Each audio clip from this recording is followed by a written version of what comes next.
Okay, let's listen to Tim Pool talking about the new hit TV show Squid Game. And it's actually a critique of communism, not capitalism as the creator intended. Yeah. We should talk about Squid Game. Yeah. What about it? So I think Squid Game is, I don't think it's overtly political.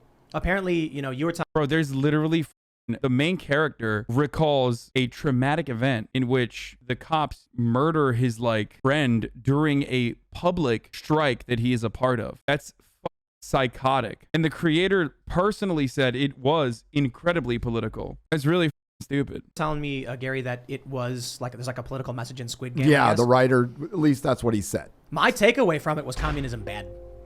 That was my takeaway from it. The creator called it a fable for modern day capitalism, but also for life and the competitiveness of life. And that message, it's not subtle at the end. Just for context, okay, because those of you that are sticking around, even though we told you spoilers are here, I'm going to give you the quick breakdown of the show. It's a bunch of desperate people in debt, and then all of a sudden they get an opportunity to play in a game, but the game is brutal and you die in it.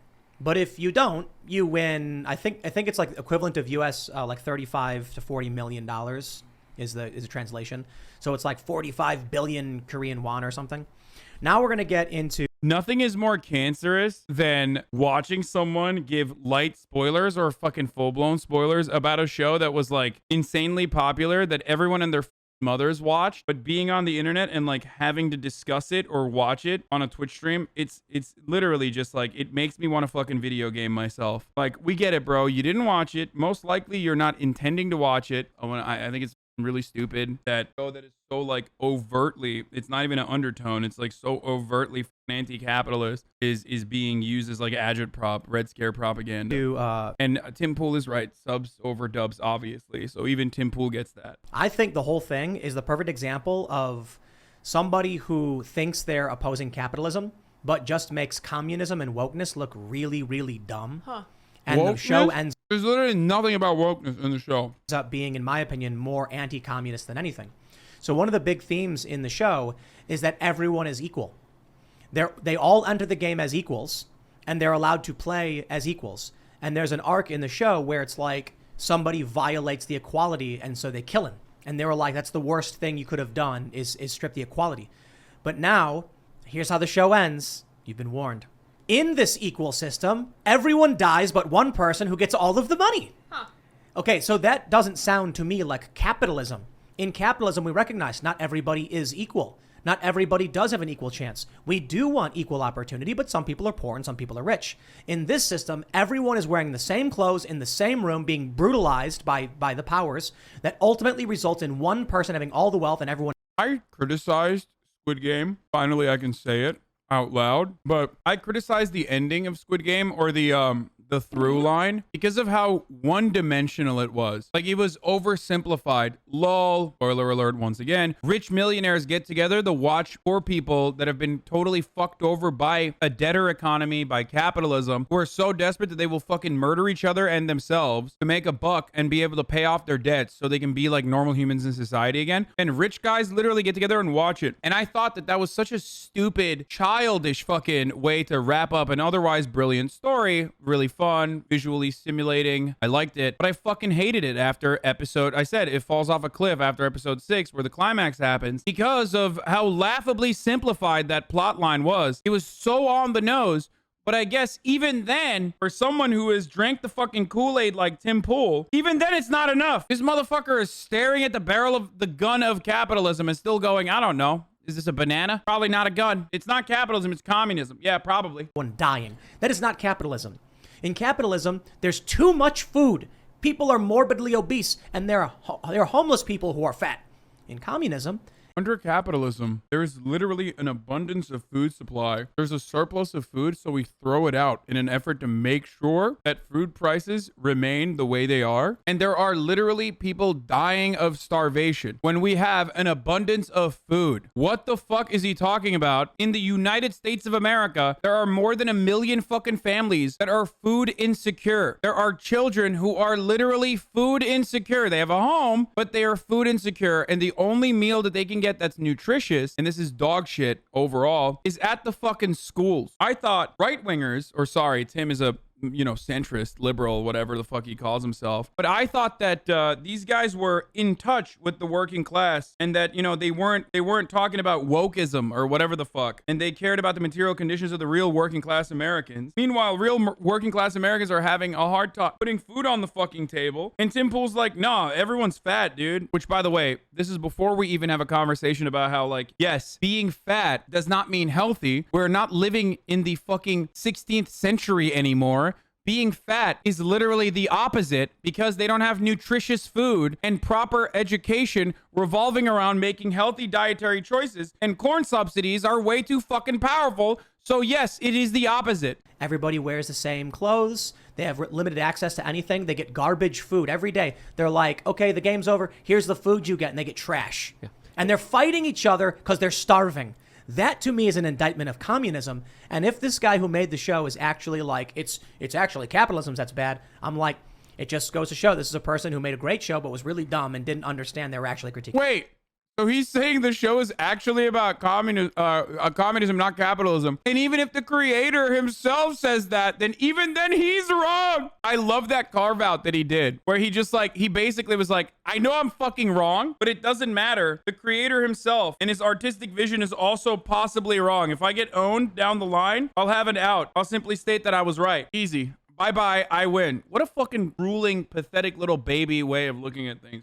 Yeah. Communism. It's like they took them out of a capitalistic system where they were doing pretty bad to a communistic system where they were doing really, really bad, and were executed by the state, which usually happens under communism. Right. I mean, for like childish whims. Exactly. And I wonder what they think about capital punishment under capitalist countries, by the way. Yeah, capital punishment famously only occurs in, communist countries, and not in like America, where we execute mentally ill black people on a regular fucking basis. I fucking love conservatives when they try to describe like communism, they literally just point to capitalism. It's so funny when they're just like, everything that's happening, it's like, a small group of incredibly wealthy and powerful people control all the resources, and they make the poor suffer and die, and there are food shortages. It's like, dude, you're literally describing capitalism right now while saying this is what would happen under communism.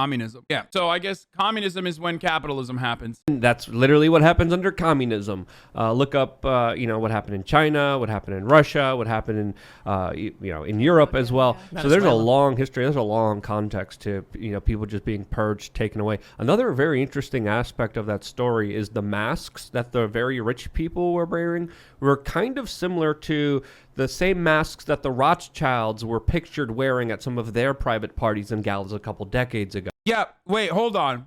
First of all, this dude wanted to be fucking anti-Semitic, okay? But what's funny is like, okay, are the Rothschilds fucking communists, dude? Is that what you're about to say? The famous communists, the Rothschilds? Like, you're literally still describing capitalists!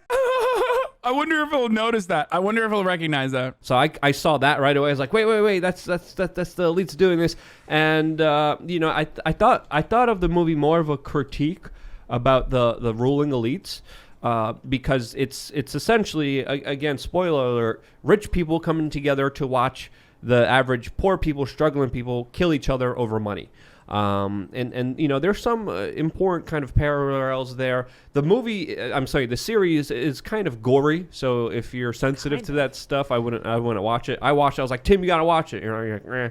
Who is this motherfucker, dude? Who in the absolute ever-loving fuck is this dude, bro? He's still describing and continuing to describe capitalism, but with a little bit of fucking, Nazi aesthetic peppered in. Rothschilds.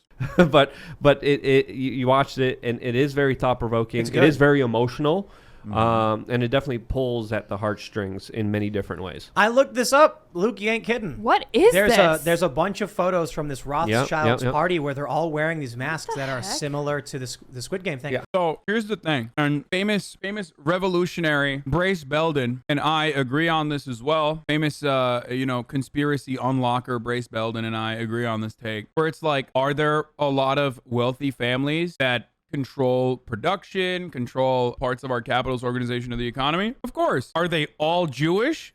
No. They're WASPs. And they're Irish. Look up the hibernophobia, Hibernia. What the fuck was it called? Anyway, all jokes aside, because I know there's like different audience in here. Whenever Brace has said this as well, whenever someone just exclusively talks about the Rothschilds or the puppet master that is like George Soros or whatever, it's like, oh, you're just doing an anti-Semitism. Like, you are devoid of a materialist perspective. You are not thinking about this from the point of view of like commodity production and how like profits are realized, who gets to fucking control it. If you exclusively focus on like the Rothschilds, then yeah, you're fucking anti-Semitic. Having said that, are the Rothschilds into some weird shit? Oh, I'm certain they are. Come on, bro. They're rich as fuck. But yeah, I remember seeing those masks, automatically thinking, wait. I know I saw these masks before. They're at the private galas and private meetings of the super rich that already do take place when you do look at the very powerful people in our world that manipulate the system for their own personal benefit. I'll put it this way. Capitalism isn't the problem. Communism doesn't exist. It's just this idealized system. We might as well call it unicornism. The real problem is corruption and corporatism. And the left says capitalism when they mean corporatism. I think that's exactly the problem. I think that's what he's doing with the masks. He thinks that the Rothschilds embody capitalism. They do. Wait, the left says capitalism when they mean corporatism? Yeah, so they're correct. Capitalism is corporatism. What kind of fucking dumbass take is this? Like, that's it. That's the point. Capitalism is corporatism. I love when like these dudes do it's not real capitalism. Motherfucker, literally listen to a single fucking Austrian economist, okay? Like, there aren't thinkers that believe that this is not real capitalism. If anything, they want to make it worse. No, they embody elitism. They're the biggest promoters and pushers of communism and just... Wait, what? Corporations are the biggest promoters and pushers of communism? Bro, what is happening? Sometimes I like to stare at the dark side here, you know what I mean? I like to stare into the fucking abyss to see what comes out of there, because I love when the abyss stares back, you know what I'm saying? And my God, dude, this is brilliant. I mean, the fucking brain trust over here. Yeah, I love my communist Jeff Bezos. I guess communism is when corporations, capitalism is when no corporations. Like, what the fuck? Destroyers of actual real free markets. Another interesting aspect was the fat guy. I mean, he looked almost exactly like Newt Gingrich. I talked to Newt Gingrich a couple times. I went up to him, asked him straight up to his face, hey, what did you do at the Bohemian Grove when you shipped? Bro, this is the dumbest dude. Like, did Tim Pool hire this guy to make himself seem smarter by comparison? I mean, this dude, his brain is not fully functioning. I'm sorry. Walmart Anders Breivik over here. Is he okay? Like, he just straight up, he can't even talk. What the fuck's going on? I've never met, I mean, he like is cartoonishly dumb. In specifically male prostitutes. And he was sweating up a storm. I did this like 5 times to him. He really doesn't like being asked those questions, but we got to understand here, there is some level of reality when it comes to super rich people coming together in the middle of the woods doing very weird things. That does happen. It's called the Bohemian Grove. There's also other kind of secret societies and offshoots to these secret societies. Remember when Bilderberg was a conspiracy theory? Yeah, they said it didn't exist. They said it didn't exist a few years ago. And I was there at the meetings, be like, it's here, it's happening. They're like, no, he's crazy. Remember when they sent that? What? Dude, I am so confused about what's going on here. Like, why is this guy talking? I can't believe there's a dumber person than Tim Pool on the Tim Pool broadcast. This is crazy. He's like a child. Like, he is like a child brain. Why do these motherfuckers go, oh man, those Bilderberg groups, like, these guys, these wealthy people like Henry Kissinger is hanging out with like industry titans. That's really weird. Like, yeah, no shit, jackass. What is the fucking organization that we exist under? That's capitalism, you fucking idiot. It's rich industry titans commanding the fucking economy to do their bidding. This is like the dumbest thing. You're literally staring at the fucking problem. You're not even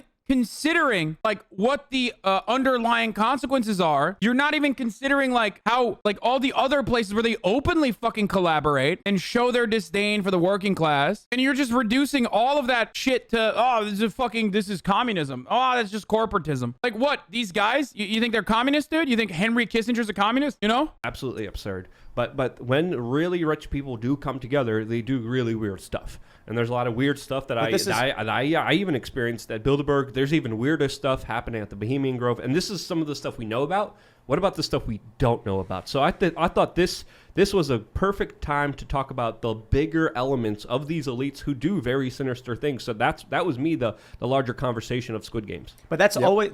I'm gonna be honest with you, dude. You're a fucking, all of you, if you are of the mindset, of the Sigma mindset that like all of these billionaire elitists are fucking pedophiles and whatnot, which by the way, I don't even disagree with, you know, there's a lot of fucking weird shit going on there. But then like, your fucking point of view aligns with them as it pertains to economic policy, whether it's like squashing labor unions, whether it's fucking like eviscerating working class protections, as it pertains to like not fucking increasing taxes on the wealthy, as it pertains to fucking just pretty much anything. If you're aligned with them, then you're a fucking pedophile too. Okay. I'm sick and tired of this back and forth dance that we have to play where they're like, well, those billionaires, they're pedophiles and they're fucking, they're corporatists, not capitalists. Like, okay, I don't care. I don't care what label you put on it. Well, you agree. If you believe in free market, if you believe in the free market economics, you agree with those fucking dipshits. So you yourself might as well also be a pedophile in training. You're just not as successful as they are at doing pedophilia. Okay.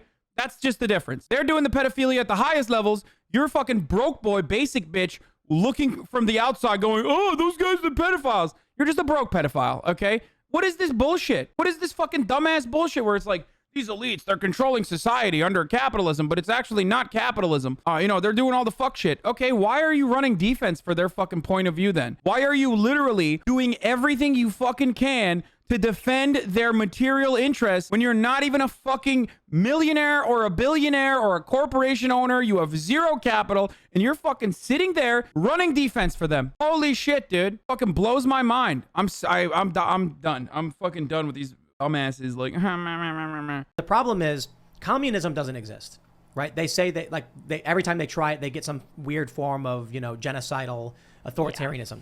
Capitalism at its root is just people with capital from their work can reinvest that into making more projects. However, in our current system, which mixes it, we end up with a lot of corruption. And then you get a left saying, aha, this proves capitalism doesn't work. And it's like, no, actually, the problem is the corruption. Yeah. I don't care who's doing it or why. Corruption bad. When you use the power of government to destroy your competitors in the, quote, free market, that's not a free market. That's not the free market. That's communism. That's government direct intervention into the free market. That's preventing the market from being... Oh, God, these fucking right libertarian takes are so stupid. Bro, who decides in an unshackled, unrestricted market in the way that this person is like advocating for it? Who decides on contract? Like, how do the market forces intervene? Like, even under this current system where the government is supposed to, in our like capitalist welfare state, the government is supposed to interfere. There's supposed to be checks and balances. There's supposed to be a regulatory force, right? But even when you look at like PFAS, right? Like these chemicals that we use in everyday shit, right? We can't even fucking regulate that. The government agency that's supposed to regulate it is literally still run by the motherfuckers who are dumping the toxic shit into the water. So how do we do that in a free market system? I mean, something as simple as, how do you have a contract? This is why, like, as much as I enjoy watching Sam Cedar destroy libertarians, after a while it gets redundant because he always says the same thing. Who builds the roads? How do you decide who fucking negotiates contracts? And how do you enforce contracts? You still have to have a court system. Okay, so there's a court system.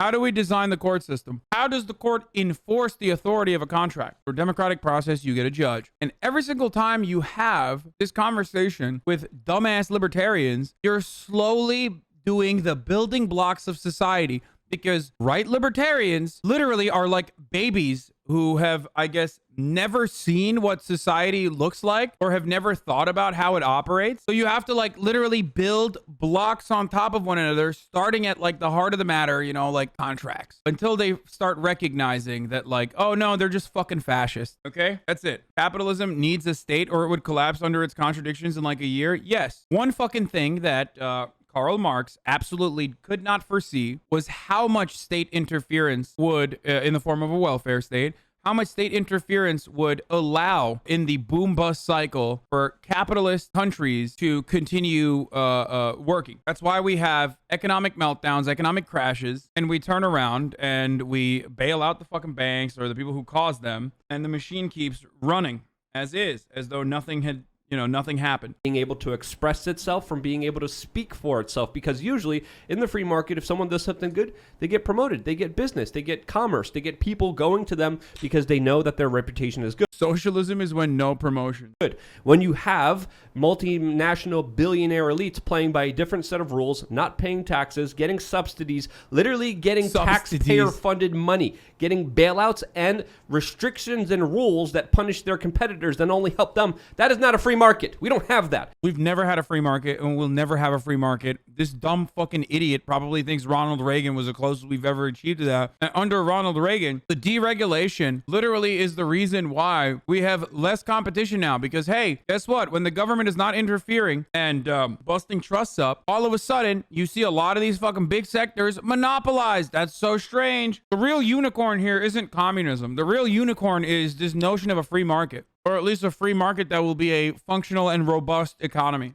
No, it would be the guy with the bigger stick has everything, which is kind of how it is right now. They just use the state machination to continue enforcing that. You can get mad at the state, or you can recognize that the state exists in a specific type of way and that you can still change the state resources or the state's goals ultimately to provide better protections for the working class, offer material restitution, and improve the material conditions of the working class in general. But no, you want to believe in baby shit. So no free market. A free market has never existed. That's not a real thing. There's no such thing as a free market. Anyway, Squid Game is sweeping the globe, but how does the show reflect real South Korea? Here's a look at the real events and dynamics echoed in the show's events and characters, from the debt crisis rocking South Korea to the real VIPs who run the economy or the country. Squid Game's premise echoes real events in South Korea's history. Countless wartime massacres were committed by the U.S. and Republic of Korea, hidden from public knowledge throughout the 20th century. People don't know Korea's history of a dictatorship or pro-capitalist dictatorship. In the 1980s, over 60,000 people were imprisoned in concentration camps under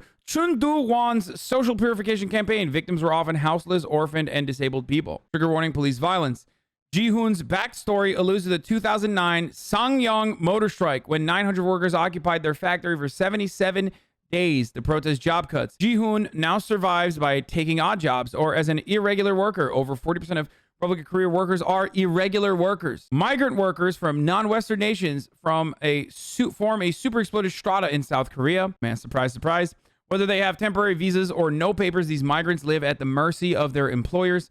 Since 2015, at least 522 workers from Thailand alone have died on the job in South Korea. Regarding sexual violence, migrants or defectors from North Korea also face discrimination and exploitation in the South. They did show that, which was crazy. Like, there is that moment, and that, I feel like that's a big no-no in South Korea, right? Like, you can fucking be like, oh, capitalism sucks, but you can't be like, I don't know, man, North Korea, it was bad, but South Korea is pretty fucking bad too. Which is like a weird, I don't like consume that much Korean content, but I've actually never seen, and it wasn't praise in the show, but like I've never seen even a comparison that doesn't immediately fucking say North Korea sucks, South Korea is great, shut the fuck up, North Korea is terrible. So that is the closest I've ever seen in any fucking Korean show to a creator straight up fucking saying something along the lines of like, conditions in North Korea were horrifying because of a despot dictatorship, right? Pretty fucking bad here in South Korea too, and I will not answer that question. When she's asked, like, do you prefer North Korea to South Korea? She literally like doesn't give an answer. Maybe I'm reading too much into it, and that could very well be the case, but it was kind of surprising. She says she thought life would be better here. Yeah. 70% of the 33,000 DPRK migrants are women, and 1 in 4 report experiencing sexual violence. Many cases involve Republic of Korea intelligence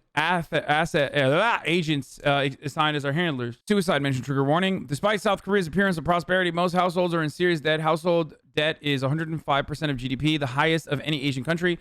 Household debt averaged 190% of household earnings in 2019, almost double the U.S. average. Another suicide mentioned. South Korea's senior citizens are especially impacted by privatization and healthcare and real estate under capitalism. Many elderly people are unable to afford medical care or housing. About 50% of all senior citizens live in poverty. Okay, to be fair, they're not productive workers, so maybe they do deserve to die.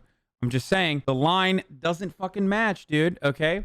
Sorry, I'm a neoclassical economist. Children and old people, they're not productive forces, so sorry, death for you. Too far? Yeah, dude, I know, too far. I can't believe they literally teach this in fucking school. Too far. Okay, let's bring it back to the United States of America. Let's bring it back to West Virginia's very own Joe Manchin, who literally said, if you make less than, if you don't have a job, you do not get the child tax credit. Like, the children of the working poor do not get tax credits, okay, for their children. They can fucking die, okay? That's basically what he said. It's one of the most effective anti-poverty efforts in modern history, okay? A sweeping program that has fulfilled the too often made promise to lift all boats. Senator Joe Manchin is trying to drown it in the Potomac under his fucking houseboat that he lives in, which is a red flag. If you own a houseboat, you do not deserve to be in Congress. I'm sorry. Red flag, dude. Automatic villain. Yes. For a few heady days, it looked like House progressives in the Senate, two conservative Democrats might actually find a consensus price tag, but that was before Manchin tackled another 100 yards in the football field on Sunday with a GOP-approved demand that Democrats incorporate aggressive means testing and strict work requirements to keep a proposed expansion of the popular child tax credit as narrow as possible. Dude, if your parents cannot work or aren't working, you do not get, your children could get fucked and die, okay? Your children could eat shit and die. I'm not saying that. Joe Manchin is saying that. And he's saying that, and he's getting paid handsomely to say that, okay? Child tax credit itself isn't new, but has always been politically controversial, even as it's proven its worth. Originally passed as part of the landmark Taxpayer Relief Act of 1997, the same law that gave us Roth IRAs and education savings accounts. The child tax credit offered $400 per child under the age of 17.